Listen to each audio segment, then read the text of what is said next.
الحال شما به سبب کلامی که به شما گفتم پاک هستید. در من بمانید و من در شما. همچنان که شاخه از خود نمیتواند میوه آورد اگر در تاک نماند، همچنین شما نیز اگر در من نمانید نمیتوانید. من تاک هستم و شما شاخه ها. اگر در من آنکه در من میماند و من در او میوه بسیار میآورد، زیرا که جدا از من هیچ نمیتوانید کرد.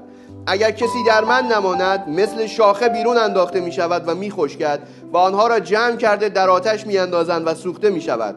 اگر در من بمانید و کلام من در شما بماند، آنچه خواهید بطلبید که برای شما خواهد شد. جلال پدر من آشکارا می شود به این که میوه بسیار بیاورید و شاگرد من بشوید. همچنان که پدر مرا محبت نمود، من نیز شما را محبت نمودم. در محبت من بمانید.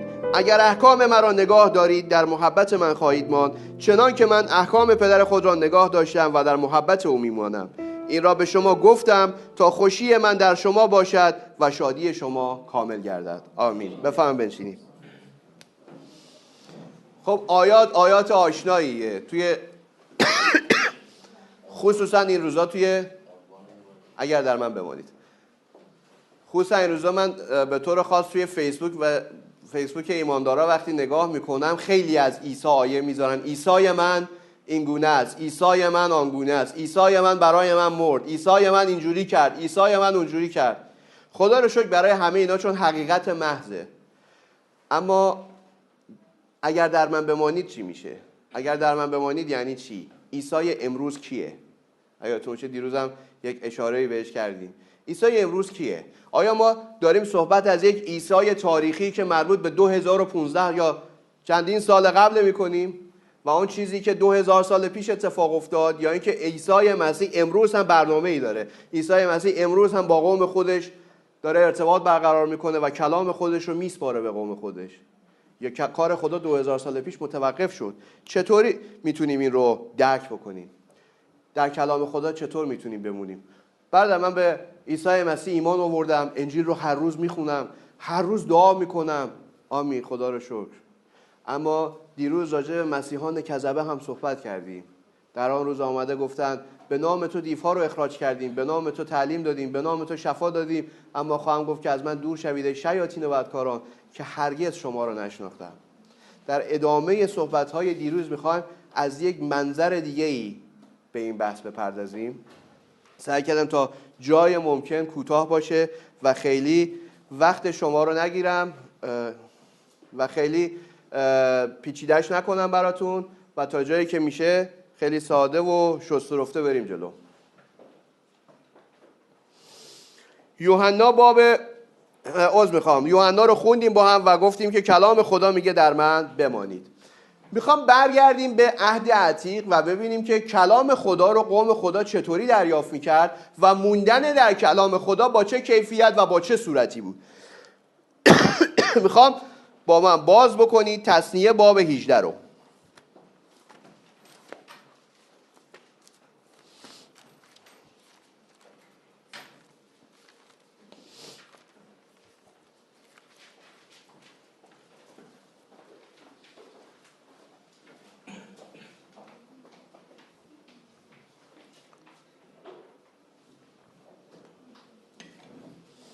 تثنیه باب 18 از آیه 15 به بعد میخونم. یهوه خدایت نبی را از میان تو از برادرانت مثل من برای تو مبعوث خواهد گردانید، او را بشنوید. پس یهوه یک نبی رو از بین قوم اسرائیل مبعوث میکنه، به مسحش میکنه برای نبی بودن و از قوم میخواد که اون رو بشنوند. موافق هر آنچه در هورگ در روز اجتماع از یهوه خدای خود مسئلت نموده گفتی آواز یهوه خدای خود را دیگر نشنوم و این آتش عظیم را دیگر نبینم، مبادا بمیرم.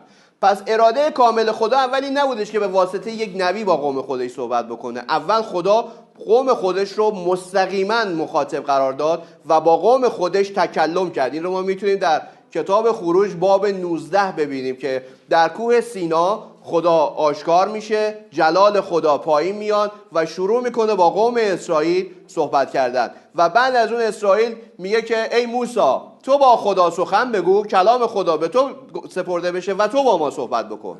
پس در همونجا قوم خدا انتخاب کرد که از طریق یک انسان کلام رو بشنوه، انسانی که خدا مسحش میکنه، انسانی که خدا بلندش میکنه تا به واسطه اون با قوم خودش صحبت بکنه. و زمانی که اون فرد کلام خدا رو موعظه میکنه، این دیگه اون فرد نیست که داره صحبت میکنه، این خداست که داره از طریق اون فرد کلام خودش رو به قوم خدا میسپاره و در حقیقت اون حکم خدا رو داره برای قوم، حکم خود خدا رو داره برای قوم. یادتونه که زمانی که موسی رو به سمت مصر فرستاد، گفتش که من الکنالزبان هستم، نمیتونم صحبت بکنم. گفت هارون رو با تو میفرستم، هارون نبی تو خواهد بود و تو حکم خدا رو خواهی داشت برای هارون. و خود هارون حکم خدا رو داشت برای فرعون، چون نبی موسی بود. و امروز هم نبی خدا وقتی با ما صحبت میکنه، این نبی نیست که داره با ما صحبت میکنه، چون میدونیم که کلام خدا بر نبی نازل میشه و نبی همیشه با خداوند چنین میگوید میاد و با خود فلان خادم و فلان نبی چنین میگوید، حزقیال چنین میگوید نیست، ایلیا چنین میگوید نیست، بلکه خداوند چنین میگوید. پس کلام خدا میگه در هر چیزی که میگه اون رو بشنوید و یعنی اون رو از شما مطالبه خواهم کرد. و خداوند به من گفت آنچه گفتند نیکو گفتند، نبی را برای ایشان از میان برادران ایشان مثل تو مبعوث خواهم کرد و کلام خود را به دهانش خواهم گذاشت. پس سخن نبی سخن خداست. و هر آنچه به او امر فرمایم به ایشان خواهد گفت و هر کسی که سخنان مرا که به اسم من گوید نشنود، من از اون مطالبه خواهم کرد. پس زمانی که نبی به نام خداوند سخنی میگه، اگر قوم خدا اون رو رد بکنه، انگار خود خدا رو رد کرده. یادتونه دیروز بررسی کردیم که اگر شما رو بپذیرند من رو پذیرفتن و اگر من رو بپذیرند فرستنده من رو پذیرفتن و بالعکسش اگر شما رو نپذیرند من رو رد کردن و اگر من رو رد کنن فرستنده من رو رد کردن که پدر باشه. پس امروز هم کلام خدا میگه اگر اون نبی به نام من سخنی بگه و قوم خدا اون رو نشنوه، من اون رو مطالبه خواهم کرد و برای اون باید پاسخگو باشه. و رد کردن نبی رد کردن فرستنده نبیه. و اما نبی که جسارت نموده به اسم من سخن گوید که به گفتنش امر نفرمودم یا به اسم خدایان غیر سخن گوید، آن نبی البته کشته شود. پس همینجا خدا داره به ما میگه که انبیاء کذبه هم خواهند بود، کسانی خواهند بود بلند میشن میگن که ما نبی هستیم، ما پیغام خدا رو داریم، ما از جانب خدا اومدیم و همونطور که تثنیه گفته شما باید ما رو بشنوید. و معمولا میخوان که جماعت رو کنترل بکنن و زیر انگشت خودشون نگه دارن. خب من از کجا میتونم تشخیص بدم که چه کلامی از خدا هست و چه کلامی از خدا نیست؟ آقا همه بلند شدن میگن من نبیم، من چطوری میتونم تشخیص بدم؟ من یه نوعیمان هستم که اومدم دارم با خدا میخوام راه برم، این همه جماعت رو دارم میبینم که همشون مدعی داشتن یک پیغام هستن، تکلیف من نوعی چیه؟ آیه بعد به ما جواب میده. و اگر در دل خود گویی سخنی را که خداوند نگفته است چگونه تشخیص نمایم؟ هنگامی که نبی به اسم خداوند سخن گوید، اگر آن چیز واقع نشود و به انجام نرسد، این امری است که خداوند نگفته است، بلکه آن نبی آن را از روی تکبر گفته، پس از اون نترس. پس همینجا یک استانداردی وجود داره. کلام نبی خودش رو خدا همیشه اثبات میکنه. چجوری اثبات میکنه؟ با تجلی دادن اون کلام، با واقع شدن اون کلام. کلامی که نبی میگه همیشه تحقق پیدا میکنه و نبوتی نیست که از خدا باشه و تحقق پیدا نکنه، ولو اینکه 800 سال طول بکشه. اینک باکره آبستن شده پسری خواهد زایید و نام او را امانوئل خواهند خواند. اما تجلی اون کلام 812 سال بعد از اون بود که اتفاق افتاد، اما اتفاق افتاد. درسته؟ پس نبی رو که خدا میفرسته همیشه پشتش میسته و خدمتش رو ثابت میکنه و هر جا ما این اثبات خدمت رو دیدیم میتونیم به اون کلامی که گفته میشه تمام اطمینانمون رو بذاریم و با ایمان به اون حرکت بکنیم، چون میدونیم که این کلام رو خدا فرستاده. درسته؟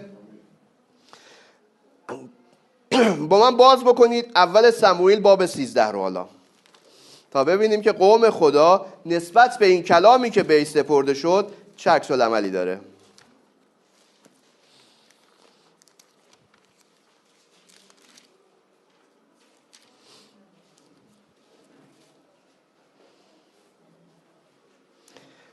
از آیه اول میخونم. حالا در آیات بعدی این رو بررسی میکنیم، ولی یه بک‌گراند کوچولو میدم. میخواد اول سموئیل باب 8 رو بخونیم تا کانتکست این رو قشنگ ببینیم. من میخواستم بعد از این بگم ولی بهتره که اول بگم. باب 8.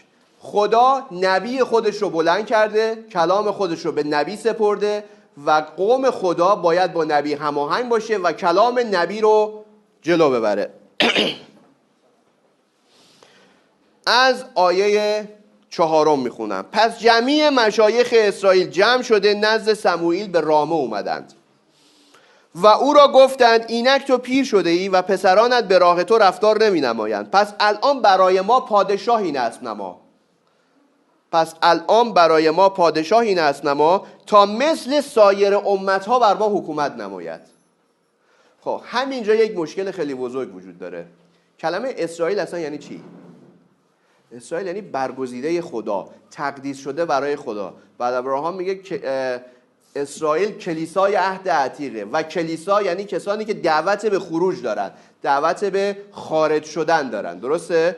حالا اسرائیل که قوم برگزیده خداست و نباید هیچ چیزیش مثل سایر امتها باشه، مثل دنیا باشه، کلام خدا که به نبی سپرده شده، چون خود اسرائیل انتخاب کرد که از طریق نبی کلام خدا رو بشنوه، حالا اومده میگه آقا دیگه تو رو هم نمیخوایم. ما میخوایم مثل بقیه امتها باشیم. ما میخوایم مثل سایر امتها باشیم که پادشاه خودمون رو ببینیم. پس یک پادشاه برای ما انتخاب کن، اون باشه که به ما بگه چی کار بکنیم چی کار نکنیم. ما میخوایم یک پادشاهی داشته باشیم که وقتی به جنگ میریم در جلوی لشکر ما حرکت بکنه و وقتی برمیگردیم لشکر رو جمع بکنه و ما ببینیم و قوت قلب بگیریم. اما سوال، تا اون زمان که اسرائیل پادشاهی نداشت، چه کسی پادشاه اسرائیل بود؟ خود خدا پادشاه اسرائیل بود و با انتخاب یک پادشاهی انسانی اونها پادشاهی خداوند رو رد کردن که در ادامه میبینیم. و این هم در نظر سموئیل ناپسند آمد، چون که گفتم ما را پادشاهی بده تا بر ما حکومت نماید. و سموئیل نزد خداوند دعا کرد و خداوند به سموئیل گفت آواز قوم را در هر چه به تو گفتم بشنو، زیرا که تو را ترک نکردند بلکه مرا ترک کردند تا بر ایشان پادشاهی ننماید. پس این تو نیستی که رد شدی، منم که رد شدم. اب نداره، هر چی میگن رو براشون انجام بده. تا امروز من پادشاه اونا بودم، اما از امروز به بعد من رو نمیخوان. خب بر حسب همه اعمالی که از روزی که ایشان را از مصر بیرون آوردم به جا آوردند و مرا ترک نموده خدایان غیر را عبادت نمودند، پس با تو نیز همچنین رفتار می نمایند. پس الان آواز ایشان را بشنو، لکن بر ایشان به تأکید شهادت بده و ایشان را از رسم پادشاهی که بر ایشان حکومت خواهد نمود مطلع ساز. درسته؟ حالا بریم اول سموئیل باب 13 ادامه داستان رو اونجا ببینیم. اولین پادشاه اسرائیل رو به فرمان خداوند سموئیل مسح میکنه. شاول اولین پادشاه. شاول یک کاریزمای خیلی قوی داره، یک تأثیر، یک نفوذ بسیار زیادی در قوم داره و به فرمان اون جماعت زیادی شروع به لشکرکشی میکنن و اون رو متابعت میکنن. شما این رو داستان رو میتونید در کتاب سموئیل و کتاب پادشاهان ببینید که قدرت کلام شاول چقدر قویه، چه کاریزمایی داره. از آیه اول میخونم. و شاول 30 ساله بود که پادشاه شد و چون 2 سال بر اسرائیل سلطنت نموده بود، شاول به جهت خود 3000 نفر از اسرائیل برگزید و از ایشان 2000 با شاول در مخماس و در کوه بیت ایل بودند و 1000 با یوناتان در جبعه بنیامین. و اما هر کس از بقیه قوم را به خیمه اش فرستاد. و یوناتان قراول فلسطینیان را که در جبعه بودند شکست داد و فلسطینیان این را شنیدند. و شاول در تمامی زمین کرنا نواخته گفت که ای عبرانیان بشنوید. و چون تمامی اسرائیل شنیدند که شاول قراول فلسطینیان را شکست داده و این که اسرائیل نزد فلسطینیان مکروه شدند، قوم نزد شاول در جلجال جمع شدند. یک لشکری جمع آوری شد. ادامه این رو بیاید در آیه 8 ببینیم. بذارید من در آیه 8. پس 7 روز موافق وقتی که سموئیل تعیین نموده بود درنگ کرد. سموئیل به شاول اعلام میکنه که 7 روز صبر کن تا زمانی که من بیام و اونجا قربانی بگذرونیم برای خداوند.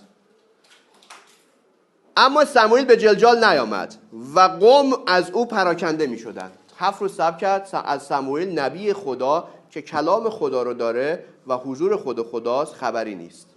خب شاول شروع میکنه فکر کردن. آیا من مقدس نیستم؟ آیا من پادشاه نیستم؟ آیا من نیستم که به فرمان من تمام اسرائیل جمع میشه؟ پس حالا که سموئیل هم نیامده، قوم نیاز داره که یک چیزی ببینه. قوم نیاز داره که قوت قلب پیدا بکنه. قوم نیاز داره ببینه که تنها نیست. همه اینا بد نیستا، درسته؟ اما اراده خدا نیست. پس بذار من برم قربانی بگذرونم. کاری رو که سموئیل باید انجام بده رو من انجام میدم. و شاول گفت قربانی سوختنی و ذبایح سلامتی را نزد من بیاورید و قربانی سوختنی را گذرانیدم و چون از گذرانیدن قربانی سوختنی فارغ شد اینک سموئیل برسید. کار که تموم شد سموئیل اومد و شاول به جهت تحیتش به استقبال وی بیرون آمد و سموئیل گفت چه کردی؟ شاول گفت چون دیدم که قوم از نزد من پراکنده می شوند و تو در روزهای معین نیامدی و فلسطینیان در مخماس جمع شدند، پس گفتم الان فلسطینیان بر من در جلجال فرود خواهند آمد و من رضاوندی خدا را نطلبیدم، پس خویشتن را مجبور ساخته قربانی سوختنی را گذرانیدم. آقا تو دیر کرده بودی، کلام خدا گفته بودی میام، کلام خدا و حضور خدا رو با خودم میارم اما نیومدی. من باید چیکار میکردم؟ باید میذاشتم که قوم از نظر من پراکنده بشه، باید میذاشتم لشکر من پراکنده بشه تا شکست بخوریم. نه آقا، من رفتم جلو. درسته که اراده خدا نبود اما مجبور بودم این کار رو بکنم. درسته که اراده خدا نبود اما مجبور بودم دروغ بگم که من مسلمان نیستم تا یک شغلی پیدا بکنم. درسته که اراده خدا نبود اما مجبور بودم وارد یک رابطه غلط بشم تا بتونم رضایت خانواده‌ام رو جلب بکنم. درسته که اراده خدا نبود اما مجبور بودم فلان کار رو بکنم جناب سموئیل. اما قوم انتخاب کرده بود که از طریق نبی کلام خدا رو بشنوه و اون چیزی که نبی میگه حرف خداست و نبی گفت صبر کن تا من بیام. و پادشاهی که اسرائیل انتخاب کرده بود که بر اون پادشاه باشه، در اولین حرکت نافرمانی کرد از کلام خدا و از اراده خدا خارج شد. مهم نیستش که کی هستیم، مهم نیستش که چقدر فکر میکنیم گنده ایم، مهم نیستش که چقدر فکر میکنیم مس خدا رو داریم. وقتی از کلام خدا خارج میشی، وقتی اراده آشکار شده خدا رو رد میکنی، کنار گذاشته میشی. و سموئیل به شاول گفت احمقانه عمل نمودی و امری که یهوه خدایت به تو امر فرموده است به جا نیاوردی، زیرا که حال خداوند سلطنت تو را بر اسرائیل تا به ابد برقرار می داشت. تو قرار بود تا به ابد خاندانت بر اسرائیل سلطنت بکنه اما نافرمانی کردی، اراده خدا را زیر پای خودت گذاشتی. لیکن الان سلطنت تو استوار نخواهد ماند و خداوند به جهت خیش مردی موافق دل خود طلب نموده است و خداوند او را مأمور کرده است که پیشوای قوم وی باشد. همون زمان که فکر می‌کردی هیچ کی بهتر از تو نیست و تو مجبوری برای قوم یه کاری بکنی و از اراده خدا خارج شدی، همون لحظه خدا پادشاه بعدی رو انتخاب کرد. اون کسی که موافق دل خودش هست رو برگزید. پس می‌بینید عزیزان خیلی ساده است بیایم از خدا صحبت بکنیم، حتی توی فیسبوک آیات خیلی آنچنانی بذاریم اما از اراده خدا خارج باشیم، چون کلام خدا برای اون روز رو نشناسیم و نگاه ما همیشه به عقب باشه، به اون چیزی که خودمون فکر میکنیم درسته، به اون چیزی که خودمون فکر میکنیم باید انجام بدیم. اما همیشه باید از خودمون بپرسیم آیا این با کلام خدا هماهنگه؟ آیا زندگی من، آیا تفکر من، آیا کاری که میخوام انجام بدم، تصمیمی که من میخوام بگیرم با کلام آشکار شده خدا، با عیسی امروز هماهنگه؟ که حالا بهش میرسیم. و بعد از اون میبینیم که پادشاهان بسیار میان بعد از سموئیل و بعد از شاول پادشاهان بسیار میان و آروم آروم قوم از کلام خدا فاصله میگیره و هر بار خدا یک نبی رو میفرسته تا کلام خودش رو آشکار بکنه، تا قوم به سمت کلام آشکار شده برگردن. و همیشه یک بقیت اندکی هستن که کلام رو میپذیرن و با کلام هماهنگ میشن. اما خدا قوم خودش رو رها نمیکنه و وعده اومدن یک نبی دیگر رو میده. ملاکی باب 4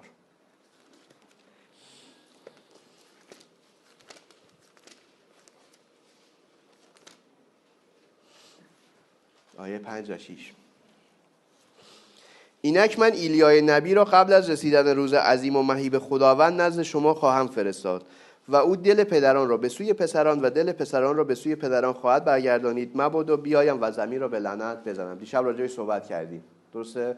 مبادا بیام و زمین را به لعنت بزنم. پس این یک فیزه، یک فیزیه که قراره به ما داده بشه. دوباره قبل از اینکه وارد جزئیات این بشیم، دوم تسالونیکیان رو با هم باز بکنید تا این تصویر رو کامل ببینیم.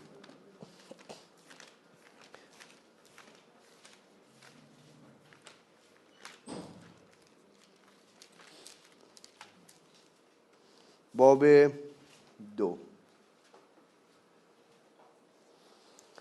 اما ای برادران، از شما استدعا می‌کنیم درباره آمدن خداوند ما عیسی مسیح و جمع شدن ما به نزد او. هنوز موضوع صحبتمون اگر در من بمانید ها، ولی می‌خوایم چجوری در اون میمانیم. از آمدن خداوند ما عیسی مسیح و جمع شدن ما نزد او. 2 تا واقعه رو داریم تو این آیه: آمدن و جمع شدن. آمدن خداوند عیسی مسیح یعنی چی؟ سلطنت 1000 ساله، بازگشت مسیح. ها؟ آمین؟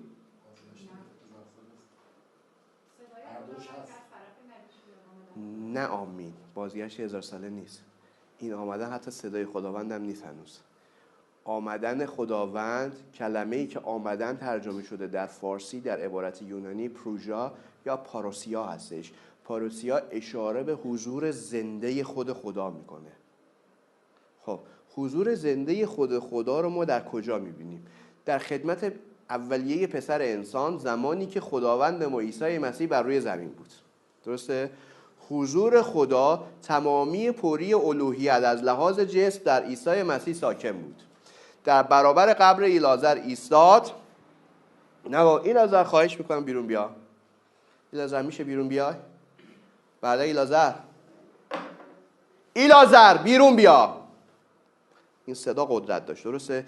صدایی بود که میتونست ایلازر رو از مردگان بیاره برگردونه سر جاش بذاره. آمین آمین به شما میگویم پیش از آن که ابراهیم باشد من هستم. درسته؟ ما در این صحنه عیسی رو میبینیم که داره صحبت میکنه، اما عیسی نیست که داره حرف میزنه. این هستم خروج باب چنده؟ باب 4 اگه اشتباه نکنم. هستم آنکه هستم. این پدره که داره در پسر صحبت میکنه، حضور زنده خود خدا. و آیه‌ای که ما در اینجا میخونیم در دوم تسالونیکیان داره اشاره به حضور زنده خود خدا میکنه. اما وقتی حضور زنده خود خدا رو داریم، یک واقعه دیگه هم وجود داره: جمع شدن ما به نزد او. این جمع شدن ما به نزد او حالا چیه؟ اول تسالونیکیان باب 4 رو باز کنید.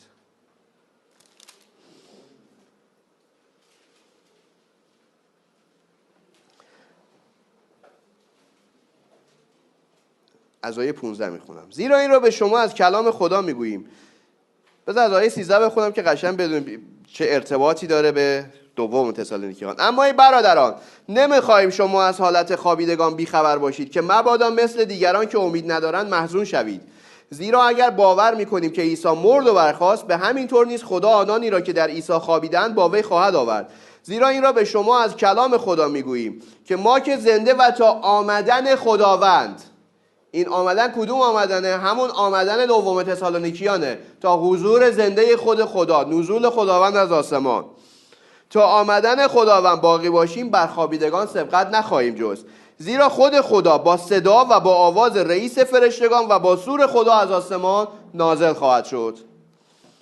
حالا میتونیم راجع به صدا صحبت کنیم. پس یک واقعی رو داریم، آمدن خداوند، درسته؟ یعنی حضور زنده خداوند، اما با چند تا واقعه همراهه. این آمدن خداوند با یک صدا، با آواز رئیس فرشتگان که بعد ابراهام میگه وقتی که خداوند نزول میکنه هر ستای این رو خودش انجام میده. اما این صدا چیه؟ این صدا چیه؟ باز کنیم متی باب 25.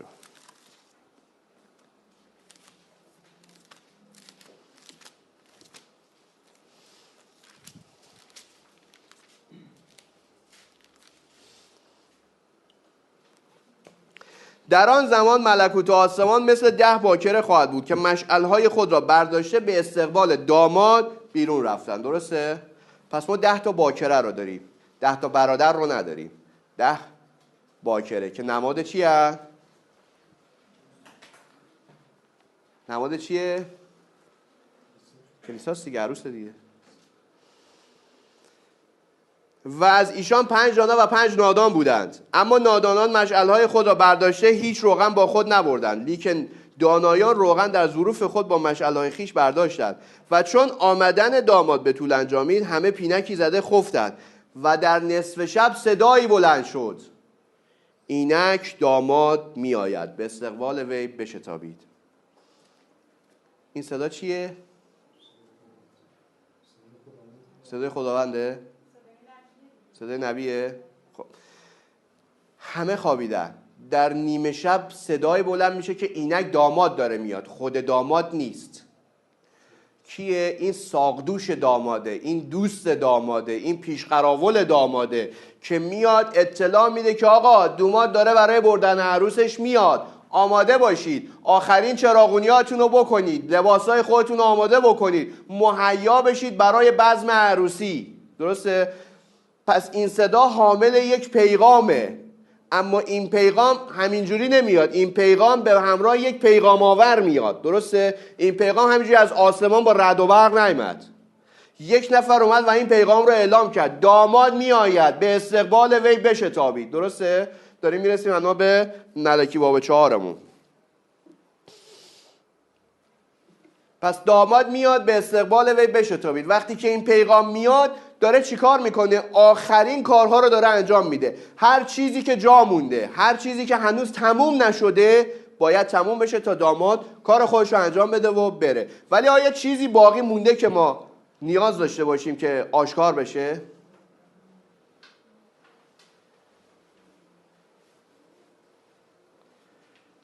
آیا چیزی باقی مونده که ما نیاز داشته باشیم آشکار بشه؟ نگاه بکنیم به دانیال باب 12.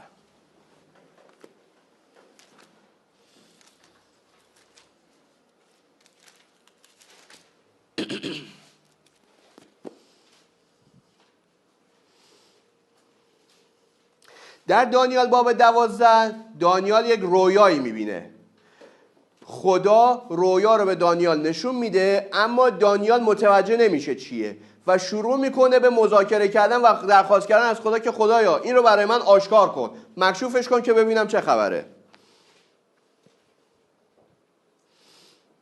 از آیه 3 میخونم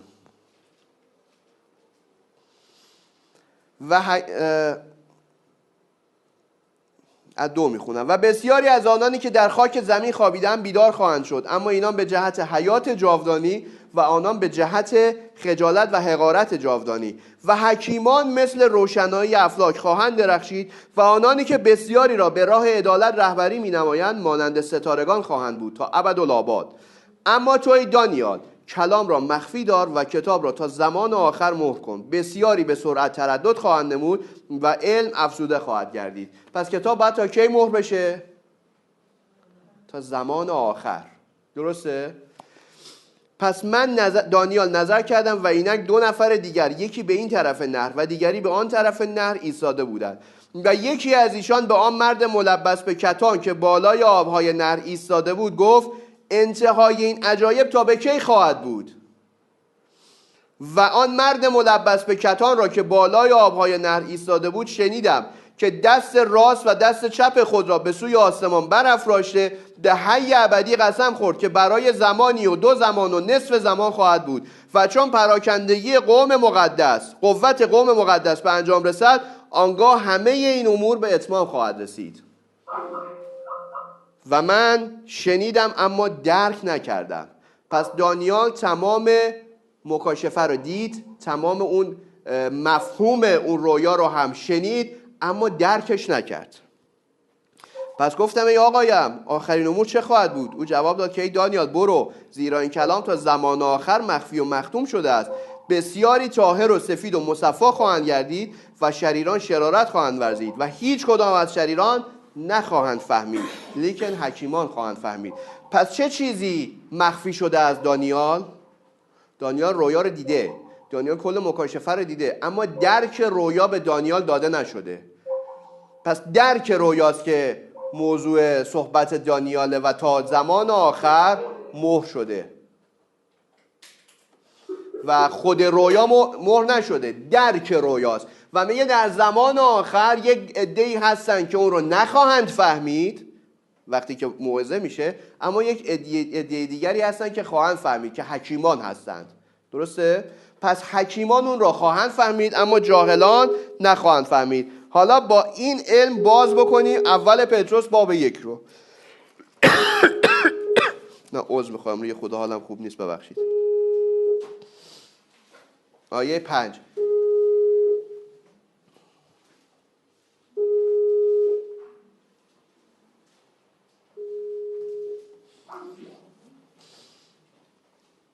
که به قوت خدا محروس هستید به ایمان برای نجاتی که مهیا شده است و در ایام آخر ظاهر شود. این آیه رو دیشب بررسی کردیم از یه جنبه باب 1. پس به قوت خدا محروس هستید برای ایمان، به ایمان برای نجاتی که مهیا شده است تا در ایام آخر ظاهر شود. درسته؟ سوال، مگه نجات ما بر صلیب جلجتا انجام نشد؟ من فکر میگم نجات رو دریافت کردم که بر صلیب جلجتا. پس این چه نجاتیه که پتروس داره ازش صحبت میکنه که میگه در زمان آخر این نجات آشکار میشه؟ این نجات همون مکاشفه‌ایه که دانیال دنبالش بود، درکش رو میخواست ببینه. کلمه نجات اصلا یعنی چی؟ یا عبارت redemption در انگلیسی. نجات رهایی از مرگ. آمین. نجات 2 مرحله داره. 1، ما رو از گناهانمون بازخرید میکنه که بر صلیب جلجتا انجام شد. اما مرحله دوم باقی مونده، تملک اون چیزی که بهایی براش پرداخت شده. درسته؟ یعنی برای یک هدفی این کار انجام شده. همینطوری فقط یک بهایی پرداخت نشده که شما همونجوری باقی بمونید. بها پرداخت شده، حالا باید تملکش اختیار بشه، در مالکیت خدا قرار بگیره. و این مکاشفه‌ایه که باید در زمان آخر داده بشه، همون بدن جلال یافته‌ای که دیشب ازش صحبت می‌کردیم. درسته؟ ما نجات رو دریافت کردیم در صلیب جلجتا، بهای گناهانمون پرداخت شد، اما هنوز در اون بدن جلال یافته نیستیم. پس یک چیزی اینجا کمه، باید آشکار بشه، یک پازل دیگه باید چیده بشه تا ما بتونیم به اون لولی برسیم که اون بدن جلال یافته رو دریافت کنیم. کی دریافت میکنیم؟ جمع شدن ما نزد او، آمدن خداوند و جمع شدن ما نزد او که کیه؟ در زمان ربوده شدن. درسته؟ پس نجات 2 مرحله است و این چیزیه که دانیال دیدم و درک نکرد و پتروس راجع به اون نوشته و حالا در کتاب مکاشفه باب 5 ما باهاش مواجه میشیم.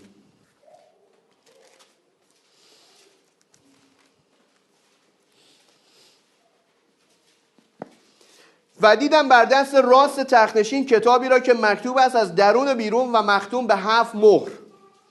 و فرشته قوی را دیدم که به آواز بلند ندا می‌کند که کیست مستحق این که کتاب را بگشاید و مهرهایش را بردارد. و هیچ کس در آسمان و در زمین نتوانست آن کتاب را باز کند یا بر آن نظر کند. و من به شدت می‌گریستم، زیرا هیچ کس که شایسته گشودن کتاب یا خواندن آن یا نظر کردن بر آن باشد یافت نشد.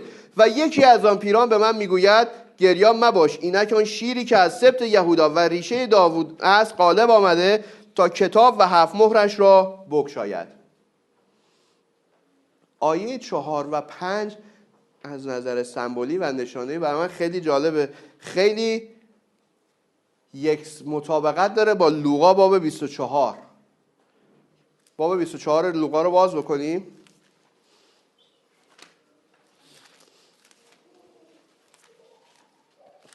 از آیه 13 یه خود طولانیه ولی میخونیم. تصویر چیه؟ اینجا عیسی مسیح مصلوب شده، از مردگان قیام کرده و بر شاگردانی که در راه امواس هستن آشکار شده. اینجاست که میپرسم عیسی امروز برای ما کیه؟ آیا عیسی امروز رو میشناسیم یا شناخت ما محدود به عیسی 2000 سال پیشه؟ خواهیم این رو توی رفتار اینها هم ببینیم. و اینک در همان روز 2 نفر از ایشان میرفتن به سوی قریه‌ای که از اورشلیم به مسافت 60 تیر پرتاب دور بود و امواس نام داشت و با یکدیگر از تمامی این وقایع گفتگو میکردن. کدوم وقایع؟ که آقا همه میگن عیسی قیام کرده، همه میگن این اتفاق افتاده. و چون ایشان در مکالمه و مباحثه می بودند، ناگاه خود عیسی نزدیک شده با ایشان همراه شد، ولی چشمان ایشان بسته شد تا او را نشناسند.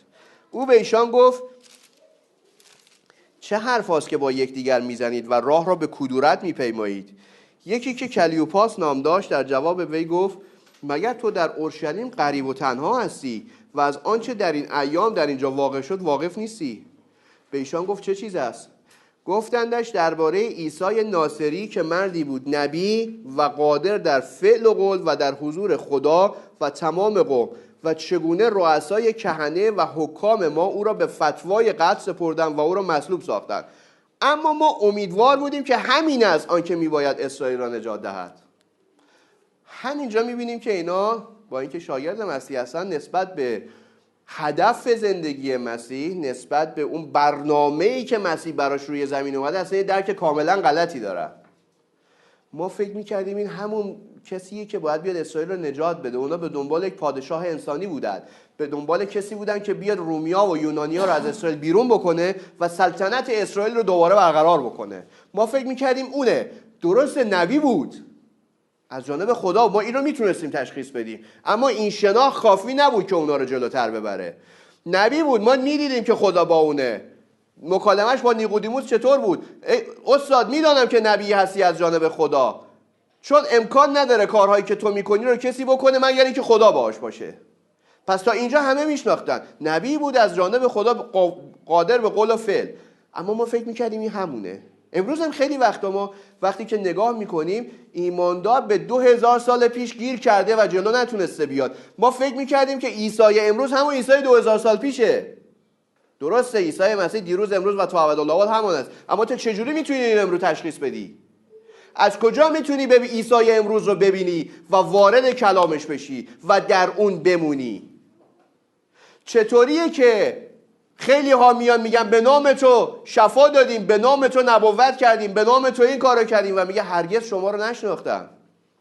چه اتفاقی باعث شده که علاوه بر پیش برگزیدگی اونها وارد این داستان بشن؟ یک حلقه مفقوده وجود داره که خیلی ساده است.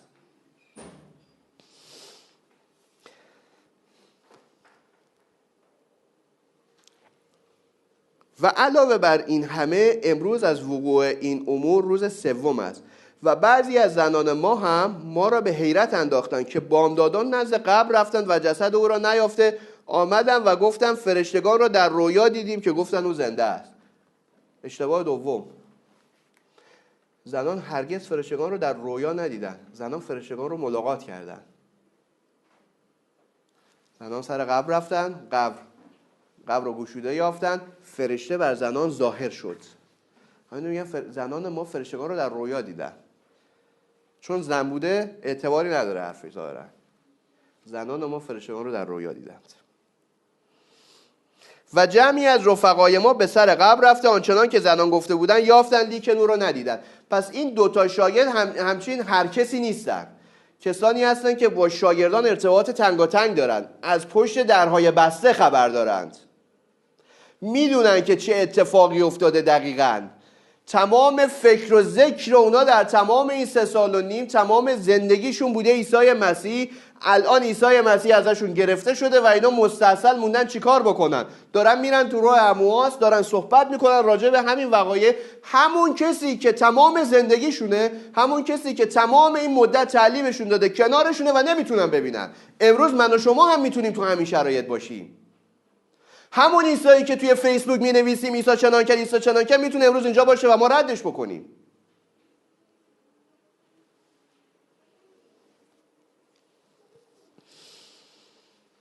او به ایشان گفت ای بیفهمان و سستلان از ایمان آوردن به آنچه انبیا گفتند. ای بیفهمان و سستلان از ایمان آوردن به آنچه شبانان و معلمان شما گفتند. اعضای کلیسایی شما گفتند؟ نه، به آنچه انبیا گفتند. چون قوم انتخاب کرده بود که کلام خدا رو از جانب نبی بشنوه و این کلام نبی بود که باید فصل الخطاب قرار میگیره فرای اونا. آیا نمی بایست که مسیح این زحمات را ببیند تا به جلال خود برسد؟ آیا شما این کتب رو نخوندید تا به امروز؟ آیا مزامیر داوود رو نخوندید؟ آیا دانیال رو نخوندید؟ آیا حزقیال رو نخوندید؟ هیچ کدوم این کتب رو نخوندید شما؟ پس از موسی و سایر انبیا شروع کرده اخبار خود را در تمام کتب برای ایشان شرح فرمود. این شاگردان وقتی نگاه به عقب میکردن میتونستن تمام وقایعی که راجع به عیسی مسیح گفته شده، تمام اون هدف زندگیش، تمام برنامه خدا رو از کتاب پیدایش تا اون لحظه رو ببینن که عیسی داره براشون توضیح میده و نسبت به اون علم پیدا بکنن، اون براشون باز بشه، مکشوف بشه. و چون با آن دهی که عازم آن بودن رسیدن، اون قصد نمود که دورتر رود و ایشان الحاح کرده گفتن که با ما باش، چون که شب نزدیک است و روز به آخر رسیده. پس داخل گشته با ایشان توقف نمود. سوال: چرا باید یک غریبه رو دعوت کنن بیاد پیششون، اصرارم بکنن که بمونه؟ رهبر خودشون رو از دست دادن، اون مراد خودشون رو از دست دادن، اون کسی که تمام منبع الهامشون بود رو دیگه کنار خودشون ندارن و الان آماده پذیرش یک رهبر جدید هستند و میبینن اون کسی که در کنارشون داره گام برمیداره داره جواب تمام سوالاتشون رو میده، الهام بخش برای اونها، الهامات تازه‌ای داره بهشون میده. خیلی خوبه، بیا تو پیش ما، بیا با ما صحبت بکن، شاید اصلا تو رهبر ما بشی، ما از این بعد تو رو دنبال بکنیم. صحنه ها آشنا نیست؟ و چون با ایشان نشسته بود نان را گرفته برکت داد و پاره کرد و به ایشان داد که ناگاه چشمان ایشان باز شد. صحنه میتونه اینجوری، نان رو میگیره برکت میده، مثل همون طوری که 5 نان و 2 ماهی رو برکت داد، بنگ بنگ بنگ نون میفته و عیسی از نظر اونها محو میشه. اونجا تازه فهمیدن اون کسی که تمام این مدت باهاشون بود خود عیسی مسیح بود. تمام اون مدت خود عیسی مسیح بود که داشت صحبت میکرد. امروز هم تمام اون مدت خود عیسی مسیحه که داره صحبت میکنه از طریق نبی خودش و مردم اون رو رد میکنن و میگن ما در کلام خدا هستیم. میبینید؟ آیا دل در درون ما نمیسوخت وقتی که در راه با ما تکلم مینمود و کتب را به جهت ما تفسیر میکرد؟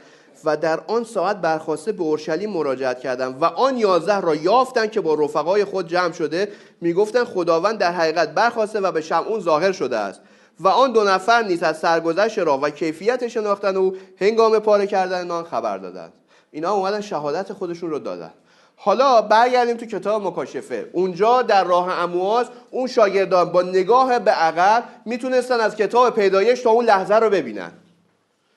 در آیه 45 میبینیم دیگه، و در آن وقت ذهن ایشان را گوش روشن کرد تا کتب را بفهمند. کدوم کتب رو؟ کتاب عهد عتیق تا اون لحظه ای که مسیح با اونها بود رو برای اونها باز کرد. حالا در کتاب در آسمان در کتاب مکاشفه یوحنای رسول در روز خداوند در روح شده. روز خداوند روز سبت نیست، سال پسندیده خدا نیست، روز خداوند روز داوریه.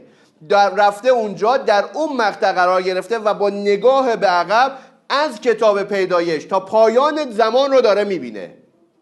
و ما امروز وقتی نگاه میکنیم در مقطعی هستیم که میتونیم برگردیم و تمام این 2000 سال رو ببینیم و یوحنای رسول به عنوان نماینده ای از کلیسای عروس اونجا ایستاده و تمام ماوقع رو تا زمان قبل از ربوده شدن عروس و با آسمان رفتنش و بعد از اون رو داره میبینه.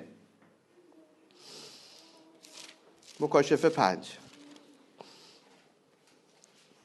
آیه 6: و دیدم در میان تخت و 4 حیوان و در وسط پیران بره‌ای چون ذبح شده ایستاده است و 7 شاخ و 7 چشم دارد که 7 روح خدایند که به تمامی جهان فرستاده میشوند.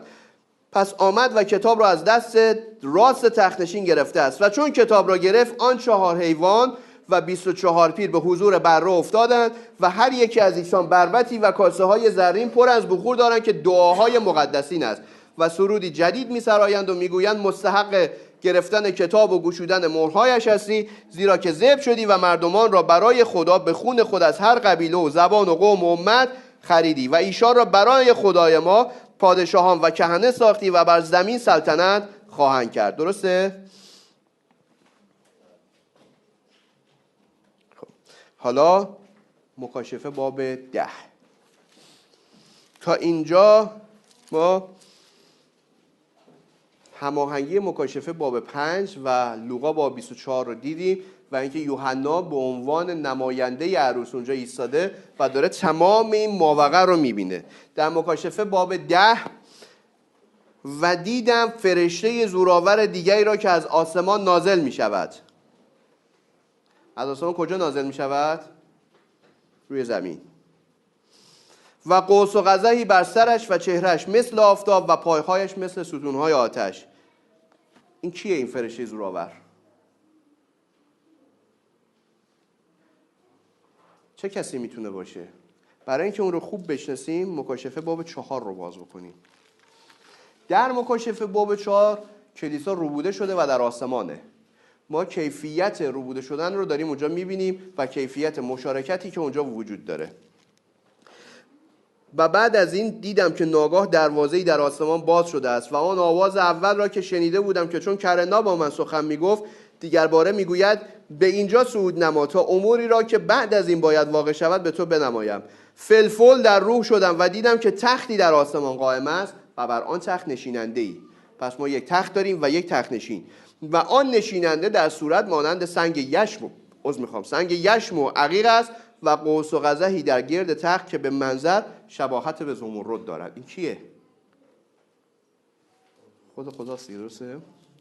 حالا آیا این هم مشخصات فرشته زورآور باب 10 نیست؟ چهرهش مثل آفتاب، ابری در بر دارد، قوس و قزحی بر سرش، چهرهش مثل آفتاب و پایهایش مثل ستونهای آتش. اول تسالونیکیان باب 4 آیه 16: زیرا خود خداوند با صدا و با آواز رئیس فرشتگان نازل خواهد شد. درسته؟ دوم تسالونیکیان از آمدن خداوند و جمع شدن ما نزد او. خوب ارتباط آیات رو میخوام ببینید. و در دست راست خود کتابچه گشوده دارد. این کتابچه گشوده چیه؟ این همون کتاب 7 مهریه که در مکاشفه باب 5 بسته بود و بره غالب اومد و کتاب رو از دست تختنشین گرفت و مهرهاشو باز کرد. درسته؟ حالا این کتاب باید بیاد روی زمین و به قوم سپرده بشه. درسته؟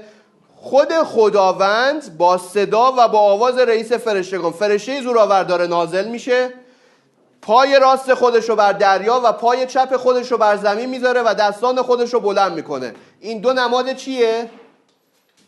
دریا دنیای مردگان و زمین دنیای زندگان. مالکیت خودش رو بر دنیای مردگان و زندگان اعلام میکنه و قسم میخوره. و به آواز بلند چون غرش شیر صدا کرد و چون صدا کرد 7 رعد به زبانهای خود سخن گفتند. و چون 7 رعد سخن گفتند حاضر شدم که بنویسم. آنگاه آوازی از آسمان شنیدم که میگوید آنچه 7 رعد گفتند مهر کن و آنها را منویس. و آن فرشته‌ای که بر دریا و زمین ایستاده بود، پس یوحنا صحبت‌های 7 رعد رو شنید، همونطوری که دانیال مفهوم مکاشفه رو دید ولی درکش نکرد. یوحنا شنید اما مربوط به یوحنا نبود. خدا گفت مهرش کن، ننویس.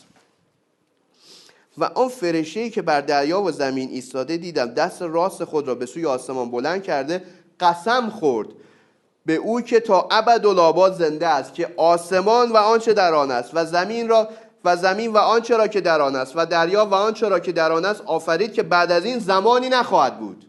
این زمانی نخواهد بود به این معنی نیستش که زمان تموم میشه، نه. بعد از این زمانی نخواهد بود یعنی بعد از این دیگه تأخیری در کار نخواهد بود، درنگی نخواهد بود، بلافاصله انجام خواهد شد. و این چجوری انجام خواهد شد؟ بلکه در ایام صدای فرشته هفتم، چون کرنا را میباید بنوازد، سر خدا به اتمام خواهد رسید، چنان که بندگان خود انبیا را بشارت داد. پس زمانی که فرشته زورآور نازل میشه، یک فرشته روی زمین داره خدمت میکنه و فرشته خدا این کلام رو به فرشته‌ای که روی زمینه میسپاره و اون با قوم خدا تحویل میده. این رو چطوری تحویل میده؟ فرشته هفتم. فرشته هفتم که فرشته دوره هفتم کلیسا. برگردیم مکاشفه باب 3. برای اینکه ببینید این فرشته یک فرشته آسمانی نیست، یک فرشته زمینیه. از باب 2 میخونم، از کلیسای افسوس. به فرشته کلیسای در افسوس بنویس. نگارنده کیه اینجا؟ یوحنای رسوله. فرشته داره به یوحنا میگه به فرشته‌ای که در کلیسای افسوس بنویس. سوال: این فرشته کلیسای افسوس میتونه در آسمان باشه؟ ما کجای کتاب مقدس دیدیم که یک نفر از روی زمین رساله‌ای بنویسه برای یک فرشته در آسمان؟ درسته؟ اصلا مفهوم فرشته چیه؟ یا همون انجل انگلیسیمون. فرشته یعنی پیغام آور، فرشته یعنی فرستاده شده، کسی که با یک پیغام فرستاده شده. پس در دوران کلیسای افسوس کسی بود که حامل پیغام بود برای اون دوره کلیسایی و رد کردن اون پیغام رد کردن خدا بود. در هر دوره این اتفاق افتاده. مهم نبود که دیگه چقدر قشنگ دعا میکردن، مهم نبود که چه جماعت خوبی داشتن کلیسا میرفتن. اگر اون پیغام رد میشد، یوحنا باب 15 انجام نشده بود که اگر در من بمانید. پس پذیرفتن پیغام نبی یعنی پذیرفتن خدا، رد کردن اون پیغام یعنی رد کردن خدا.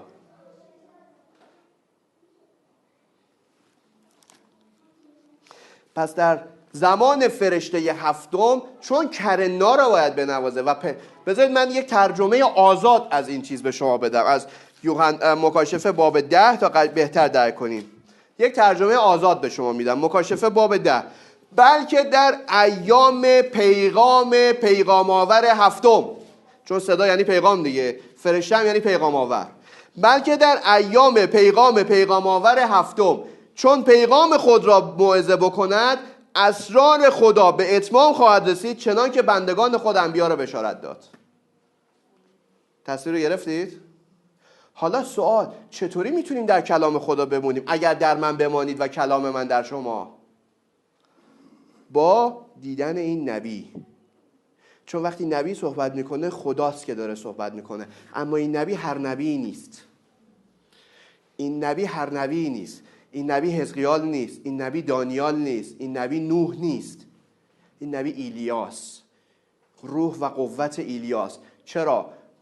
باز بکنیم با هم انجیل لوقا رو.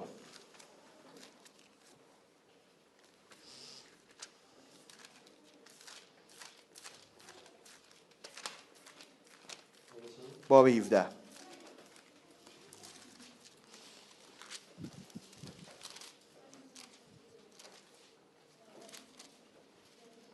از آیه 26: و چنان که در ایام نوح واقع شد، همانطور در زمان پسر انسان نیز خواهد بود، که می‌خوردند و می‌نوشیدند و زن و شوهر می‌گرفتند، تا روزی که چون نوح داخل کشتی شد، طوفان آمده همه را هلاک ساخت. پس ایام نوح چه زمانی بود؟ چقدر طول کشید؟ این ظهور پسر انسان یک واقعه یوهویی نیست، یک لحظه که میگه چنان که برق از شرق لامه میشه تا به غرب مثلا همه جا روشن میکنه. خیلی میگن آقا این یه لحظه است، همه خدا رو نه، این نیست. ایام نوح چه مشخصه‌ای داره؟ ایام نوح 120 سال بود، یک مقطع زمانی بود.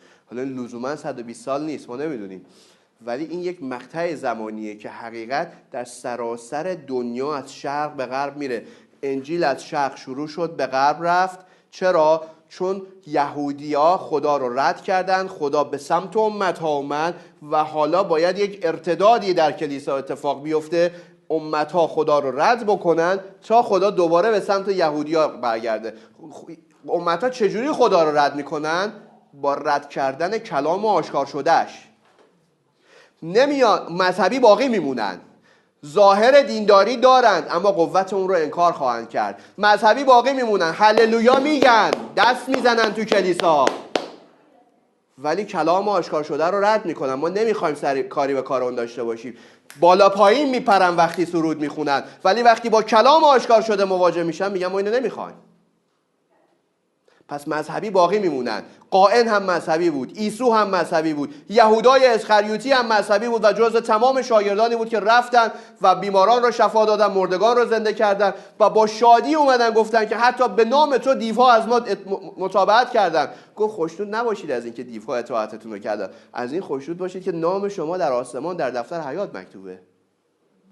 پس امتها کلام رو رد خواهند کرد ولی مذهبی باقی خواهند ماند، ظاهر دینداری خواهند داشت، اما حقیقت کلام رو، اون حیات کلام رو رد میکنن و خدا به سمت یهودی‌ها برمیگرده. این کیفیتیه که خدا انجام خواهد داد. دقیقا.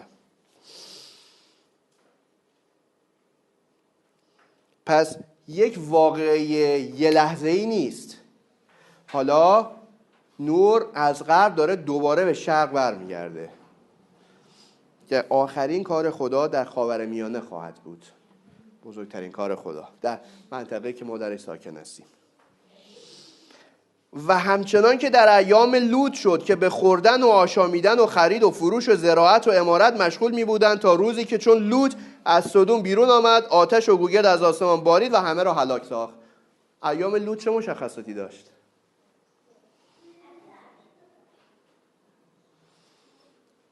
سدوم و قموره، درسته؟ مشخصات سدوم و قموره چی بود؟ بذارید یه فلاش بک براتون بزنم، یه پرانتز باز کنم. ما در چه دوره‌ای هستیم؟ دوران لاودیکیه. لاودیکیه یعنی حقوق مردم، حقوق جماعت، یعنی هر کسی یک حقی داره، people's right، یعنی هر کسی داره حق و حقوقه، حق رأی، حق انتخابات، فلان فلان فلان، درسته؟ در دوران لاودیکیه هر کسی یک حقی داره. دوران سدوم و قموره هم به همین صورت بود. خب ما میبینیم که در دوران سدوم و قموره همه گی هن، هم جنس بازن، درسته؟ و میان به خونه لوط و میگن که مهمانان خودت رو بیار تا ما اونها رو بشناسیم. و میگه در ظهور پسر انسان در زمان آخر دقیقا مثل دوران لوط خواهد بود. و امروز وقتی نگاه میکنیم میبینیم که کلیساها، خیلی از کلیساها دارن میجنگن که حق و حقوق ازدواج همجنس بازا رو قانونی بکنن.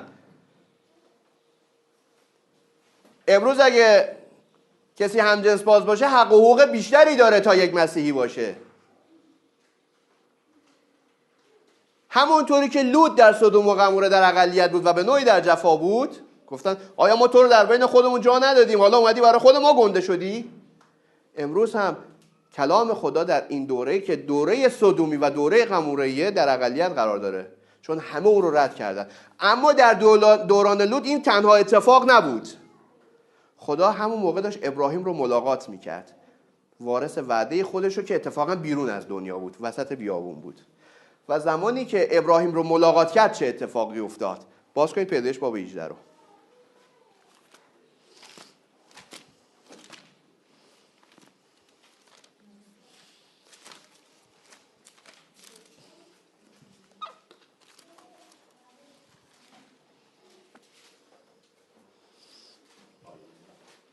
آیه 9. خدا به همراهی 2 فرشته نازل شده، با ابراهیم ملاقات میکنه در بلوتستان ممری. به وی گفتن زوجت ساره کجاست؟ گفت اینک در خیمه است. گفت البته موافق زمان حیات نزد تو خواهم برگشت و زوجت ساره را پسری خواهد شد. موافق زمان حیات یعنی چی؟ یعنی سال دیگه همین موقع میام تو رو ملاقات میکنم و همسر تو دارای یک پسر خواهد بود. و ساره به در خیمه‌ای که در عقب او بود، یعنی فرشته خداوند اینجا نشسته پشت اون خیمه‌ای که ساره درونشه، در دل خود خندید. ساره در دل خود بخندید و گفت آیا بعد از فرسودگیم مرا شادی خواهد بود و آقایم نیز پیر شده است؟ خداوند به ابراهیم گفت ساره برای چه خندید؟ برای چه خندید و گفت آیا بعد از فرسودگیم مرا شادی خواهد بود؟ مگه هیچ امری نزد خداوند مشکل است؟ برای چی ساره خندید؟ ندیدش که چه اتفاقی افتاد؟ اسرار دل سارا رو گفت. درسته؟ این یک نشان مسیحاییه و خدا میگه در زمان آمدن پسر انسان در لوقا باب 17 آیه 26 تا 30 میگه مثل دوران لوط خواهد بود. دوران لوط ابتدا ما هم جنس بازار رو داریم، این داستانا رو داریم، تمام این انحطاط، تمام این ارتداد رو داریم، اما در عین حال خدا قوم خودش رو ملاقات میکنه و همون کیفیتی که در بلوچستان ممری و با ابراهیم و سارا داشت، همون کیفیت در کلیسا تکرار میشه. درسته؟ حالا یوحنا باب 4 رو ببینیم.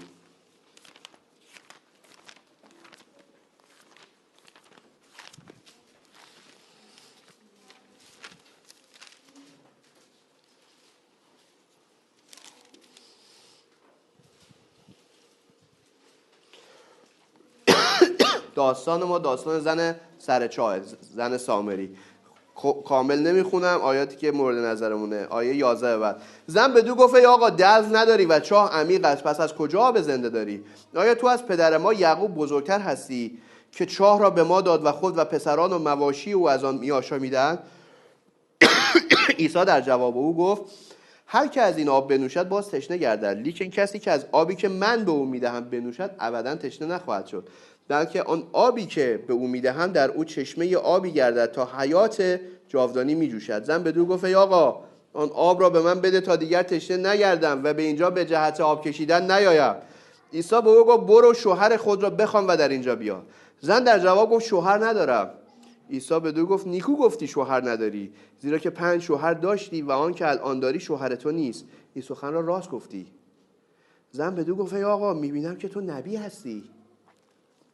چه اتفاقی افتاد؟ دوباره اسرار دل زن سامری رو گفت. درسته؟ و در آمدن پسر انسان در زمان آخر دقیقاً همین کیفیت باید تکرار بشه. و ما میدونیم که نبی خدا برادر ابراهام بارها و بارها روی پلتفرم ایستاد، افراد رو خوند و هر بار تو مثلا از کجا داری میای، اسمت چیه، نام خانوادگی چیه، بیماری چیه، برای چی داری اینجا اومدی، مشکلت چیه و خدا مثلا تو رو شفا داد و برو. نه یک بار بلکه هزاران بار. پس این همون وعده‌ایه که خدا برای زمان آخر داد. پس هر جا که ما این اثبات رو دیدیم میتونیم با ایمان بپذیریم و اینجوریه که ما در کلام میمونیم. اگر در من بمانید و در کلام من، آنگاه هر چه میخواهید بطلبید. من نمیدونم وقتی کلام زمان خودمون رو رد میکنیم چجوری میخوایم که خدا ما رو بشنوه، چون خدا رو رد کردیم. چجوری منتظریم که خدا به دعای ما جواب بده؟ خدا باران خودش رو بر نیکان و بدان یکسان میبارونه. ولی آیا اراده کامل خداست؟ پس اگر میخوایم که حرکت کنیم، وقتی که مثلا تعالیم مختلف رو از نبی میشنویم، اگر بخوایم در کلام خدا بمونیم با ایمان آمین میگیم. چرا؟ چون حیات خدا که در منه با نگارنده کلام که داره کلام رو آشکار میکنه یکیه. نمیتونه عکس العملی جز آمین به اون بده. دنبال بند و تبصره نمیگرده که یه جوری از زیر کلام دره. پس اینجوریه که ما در کلام میمونیم. اینجوریه که عیسی امروز رو میشناسیم. بدونیم که در چه زمانی زندگی میکنیم و پیغام خدا برای امروز ما چیه. در غیر این صورت از مسیر خارج شدیم. آمین. ممنونم برای توجهتون. چند لحظه سرهای خودمون رو برای دعا خم میکنیم. پدر آسمانی، خداوند زنده، تو رو شکر میکنیم. متشکریم برای این فرصت ای خداوندا، سپاسگزاریم برای اینکه اجازه دادی تا خداوندا در حضور تو بایستیم و کلامت رو به زبون بیاریم. خداوندا و زنده بمونیم ای خداوند. شکرت میکنم برای این زمانهایی که در اون ساکن هستیم خداوندا. نبی تو گفت که خداوندا ما در دوران طلایی زندگی میکنیم و واقعا خداوندا این دوران طلایی و با شکوهیه، چون ما داریم تحقق تمام وعده هایی رو میبینیم به چشم که خداوندم تمام رسولان تو به فتوای کتاب عبرانیان از دور اون رو دیدن و تحیت گفتن، ولی ما در اون داریم زندگی میکنیم ای خداوند. ما داریم تحقق تمام وعده هات رو میبینیم ای خداوند زنده و میدونیم که خداوند تو امروز تمامی پری الوهیتت رو در عروس عیسی مسیح قرار دادی و عروس همون پسر خداست به شکل عروس ای خداوند زنده و کلام خدا رو در بر گرفته ای خداوند. شکرت میکنیم، میخوایم که خداوند رو عطا کنی تا با این کلام همراه بشیم، با این کلام همگام بشیم و خداوند در تو بمونیم و با تو بمونیم و در کلام تو بمونیم ای خداوند، تا با تو یک باشیم چنان که تو و پدر یک هستید ای خداوند. خداوند من رو ببخش اگر نتونستم مطلب رو آنگونه که منظور نظر تو بود عنوان بکنم ای خداوند. انسان هستم و ضعیف ای خداوند. میخوام که تو در ناتوانی من کامل بشی ای خداوند. بذری که کاشته شد رو در دل عزیزانم تو بارور بکنی ای خداوند، نه کارنده نه شداونده بلکه خدای رویاننده خداوند در این عمل بکنه ای خداوند. جماعت رو به دستان تو میسپارم، میخوام به نام عیسی مسیح تو با ایشان باشی، در راه بازگشت از ایشان محافظت کن، چشم و گوشی که ایشان رو نباید ببینه و بشنوه تو ببند و حافظشون باش. به نام قدوس عیسی همه چیز رو به دستان تو میسپاریم. آمین و آمین.